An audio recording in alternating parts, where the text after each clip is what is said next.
আরে আমার রাজা, আয় আমার মধ্যে ডুবে যা। আমি কোনো রাজা না বাড়া, বুঝলি? কেন তোকে রাজা বলবো না বাড়া? হ্যাঁ, আমি ছাড়া সকালবেলায় লোকের ঘুম থেকে উঠে মুড হয় না। তোরা বাড়া আবার সকাল সকাল শুরু করে দিয়েছিস।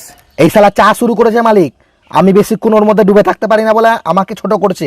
আর কত শক্ত হবো আমি, বলেন তো? তো বাড়া তোকে ডুবাবার সাথে সাথে সঙ্গে সঙ্গে ভেঙে যাস কেন? ওটাই তো বাড়া মালিক, একেবারে কুত্তাও খাবে না, মালিক বাড়া দয়া করে খেয়ে নেয় তাও। এই বাড়া কি বলতে চাইছিস তুই? আমি কুত্তা?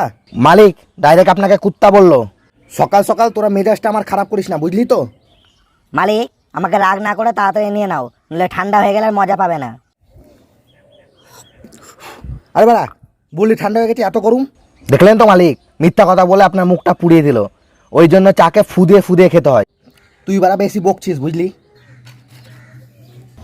এবার বল বাড়া, ভালোবেসে ডাকছি তো নাখড়া করছিস? হ্যাঁ, আসবি না আমার কাছে। মালিক দেখে মালিক, 2 সেকেন্ডে বেশি ডুবাবে না, নইলে আমি টিকতে পারবো না বাড়া। মালিক উঠান মালিক। যা, আরে টিকতে পারলি না।